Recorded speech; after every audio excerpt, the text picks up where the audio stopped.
ओम नमो भगवते वासुदेवाय। ओम नमो भगवते वासुदेवाय। ओम नमो भगवते वासुदेवाय। भगवद गीता चैप्टर 1 श्लोक 14। तथा शेवेत हर्युक्ते महती रुयदन्ये स्थितौ माधव पांडवश्च वा दिव्यो शंखो प्रदामतु। तथा श्वेत हर्युक्ते महती संदेना स्थितो माधव पांडवश्च वा दिव्यो शंखो प्रदाधमतु। तथा श्वेत हर्युक्ते महती संदना स्थितो माधव पांडवश्च वा दिव्यो शंखा प्रदुमत। Word meaning translation and purport by his divine grace A C Bhaktivedanta Swami Srila Prabhupada की जय। तथा देयरफॉर श्वेता with white higher horses yukte being yoked mahati in a great sindel chariot sthito situated mudava Krishna the husband of the goddess of fortune Pandava Arjuna the son of Pandu cha also ev certainly divyu transcendental Sanku conch shell Pradhamatu sounded. Translation. On the other side, both Lord Krishna and Arjuna, situated on a great chariot drawn by white horses, sounded the transcendental conch shell. Purport. In contrast with the conch shell blown by Bhishma Dev, the conch shell in the hands of Krishna and Arjuna are described as transcendental. The sounding of the transcendental conch shell indicated that there was no hope of victory for the other side of, because Krishna was on the side of the Pandavas. Jas tu Pandu Putranam Yesam Tokshe Janardana. Victory is always with person like the sons of Pandu because Lord Krishna is associated with him. And whenever the Lord is present, the goddess of fortune is also there. Because the goddess of fortune never lives alone without her husband. Therefore, victory and fortune were awaiting Arjuna as indicated by the transcendental sound produced by the conch shell of Vishnu or Lord Krishna. Besides that, the chariot on which both the friends were seated had been donated by Agni, the fire god, to Arjuna, and this indicated that this chariot was capable of conquering all sides wherever it was drawn over the three worlds. ओम अज्ञान त्रिमिनादस्य ज्ञानांजना शलाकया चक्षुरुन्मिलितं येन तस्मै श्री गुरवे नमः।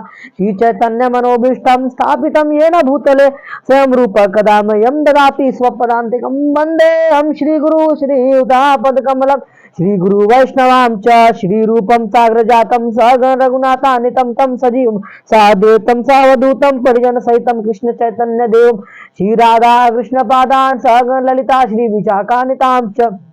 हे कृष्ण करुणा सिंधु दीनबंधो जगतपते गोपेशा गोपिका कांता राधा कांत नमस्तुते तप्त कांचन गौरांगी राधे वृंदावनेश्वरी वृषभानुसुते देवे प्रणमामि हरि प्रिय वांछा कल्पतरुभ्यश्च कृपा सिंधुभ्यो पतितानां पावनेभ्यो वैष्णवेभ्यो नमो नमः। जय श्री कृष्ण चैतन्य प्रभु नित्यानंद श्री अद्वैत गदाधर शिवासादि गौर भक्त वृंद हरे कृष्ण कृष्ण कृष्ण हरे हरे हरे राम राम राम हरे हरे। नमो विष्णुपादाय कृष्ण पृष्ठाय भूतले श्रीमते भक्ति वेदांत स्वामी निति नामिने नमस्ते सारस्वते देवे गौरवाणी प्रचारिणे निर्विशेष शून्यवादी पाश्चात्य देशतारिणे। हरे कृष्ण। तो अभी सायंकालीन भगवद गीता कक्षा में आपका स्वागत है। तो हम इसमें देखते हैं कि इस वर्ष में बताया जा रहा है कि जहां पे भी हम देख रहे हैं कि जो भगवान कृष्ण है और अर्जुन है दोनों ने अपने ट्रांसेंडेंटल जो कौन शैल है जो शंख है वो बजाया। क्योंकि हम देखते हैं जब कौरवों ने जब अपना शंख बजाया उनके टीम में जितने लोगों ने शंख बजाया तो ठीक है किसी के शंख से कुछ वैसा मतलब एक लगा नहीं कि भाई ये सेना जीत सकती है। लेकिन भीष्म पितामह ने जब बजाया तो लगा ऐसे। लेकिन जब हम देखते हैं भगवान ने अपना जब शंख बजाया और अर्जुन ने जब अपना शंख बजाया तो देख के पूरा मतलब सब लोग मतलब डर गए। युद्ध स्थल पे सब लोग जितने डर गए कहने ये मतलब बहुत हैवी था एक्चुअली शंख। तो हम देखते हैं कि भगवान और भक्त जहां भी होंगे वहां विजय होगी। इसके अलावा कुछ नहीं होना।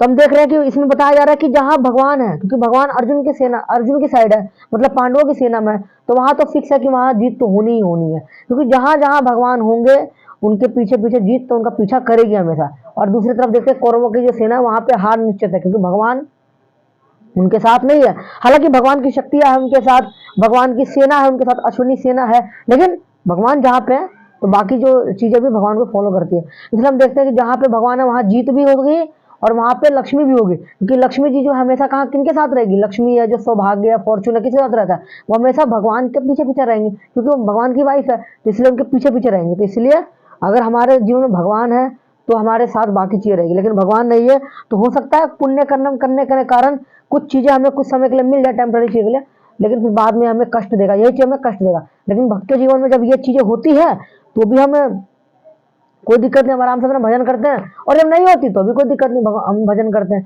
होती है तो कहते हैं भगवान की कृपा है, नहीं होती तो कोई नहीं, हमारे दुर्भाग्य नहीं होती। इसलिए भक्ति जीवन में कुछ गलत कार्य भी होता है और सही भी होता है, तो हमेशा एक जगह पर शांत रहता है, बिल्कुल स्थिर रहता है, उसका मन इधर उधर मतलब अस्थिर नहीं होता, भागता नहीं इधर उधर, क्योंकि अगर सुख मिलता है भक्त को तो भक्त सोचते हैं कि चलो ये तो भगवान की कृपा थी, और जब दुख मिलता है तो कहते हैं मेरे पिछले जन्मों के मेरे कर्म थे, डेट्स ऑल। तो फिर इस तरीके से हम अपना भक्ति में आगे बढ़ते रहते हैं। तो ये भक्तों का सोचने का नजरिया होता है, जबकि जो कर्मी लोग होते हैं, भौतिकवादी लोग होते हैं, उनके सोचने का नजरिया कुछ और होता है। वो बिजनेस डील करना चाहते हैं हमेशा, मतलब एक हाथ से लो दूसरे हाथ से दो। अगर वो नेकी कर रहे हैं तो दरिया में डाल रहे हैं, लेकिन दूसरों को बता भी दे रहे हैं। कहा गया, कहावत ये है कि अगर आप एक हाथ से नेकी करते हो तो दूसरे हाथ को पता भी ना चले, लेकिन अगर पूरे शहर में ढिंडोरा पीट दिया जाता है तो ऐसी नेकी को फायदा भी नहीं होता है ना। तो ये सब चीजें होती है आजकल सोसाइटी में। तो हम देख रहे हैं कि इस वर्ष में ये सब चीजें कंक्लूड की गई है। तो कंक्लूजन इसका यही होगा इस वर्ष का, कि जहां जहां भगवान होंगे वहां वहां जीत होगी होगी, वहां विजय होगी, वहां पे लक्ष्मी सौभाग्य सारी चीजें उनका पीछा करेगी, है ना। और वहां पे किसी चीज की कमी नहीं होगी। हो सकता है मटेरियली कुछ लगे लोगों को, भक्तों की बाकी लोगों के, अरे भक्त बड़े गरीब होते हैं। एक बार पूछा था किसी ने, मतलब कि पार्वती मैया ने पूछा था शिव जी से कि अरे आपके जो भक्त है ना, सॉरी पार्वती मैया ने नहीं, रुक्मणी जी ने पूछा था भगवान कृष्ण से कि आपके जो भक्त है आपका भजन करते हैं, लेकिन हम देखते हैं कि उनके पास तो कुछ होता नहीं है, मतलब ऐसे लगते हैं अकिंचन, मतलब ऐसे लोग जिनके पास कुछ है ही नहीं, तो क्या ये आप उनको दे क्यों नहीं देते। तो फिर वो भगवान बताते हैं उनको कि देखो ऐसी बात नहीं है, उनको तो मैं सब कुछ देने के लिए तैयार हूँ, लेकिन वही नहीं लेते हैं। मैं तो उन्हें हर तरह के मटेरियल चीज देना चाह रहा हूँ, लेकिन वो कुछ लेना नहीं चाहते, कहते बस हमें भगवान की भक्ति चाहिए, कृष्ण भगवान की भक्ति चाहिए, हरि की भक्ति चाहिए, नारायण की भक्ति चाहिए, तो मांगते हैं, और कुछ तो मांगते नहीं हम। तो इसलिए ऐसा नहीं है कि हम प्राप्त नहीं कर सकते, but we are not interested in such kind of things. हमें मटेरियल सेंस ग्रेटिफिकेशन, न धर्म न जन्म न सुंदरी कविता में जगदीश काम्या मम जन्म जन्म ने बहुतार भक्ति रही तू ही। तो चैतन्य महाप्रभु के शिक्षाश्रम का चौथा वर्ष है। इसमें भगवान चैतन्य महाप्रभु कहते हैं कि ना हमें धन चाहिए, ना अच्छा जन्म चाहिए, ना अच्छी सुंदर स्त्री चाहिए, ना नाम नेम चाहिए, ना फेम चाहिए, हमें क्या चाहिए, हर जन्म में केवल आपकी अहेतु की भक्ति चाहिए, दैट्स ऑल, और कुछ नहीं चाहिए। तो भगवान के भक्त वैसा मांगने प्रयास कर, हमारा भी ट्राई होना चाहिए। मटेरियल चीजें मांग सकते हैं जहां तक हमारे नीडेड है, कोशिश करें कि मांगे नहीं, क्योंकि मांग के नहीं होता कभी भी चीजें। लेकिन अगर कोई मांग भी नहीं तो देवी देवता के पास जाने मांगने से बढ़िया भगवान के पास आके मांगो, फिर क्या दिक्कत है।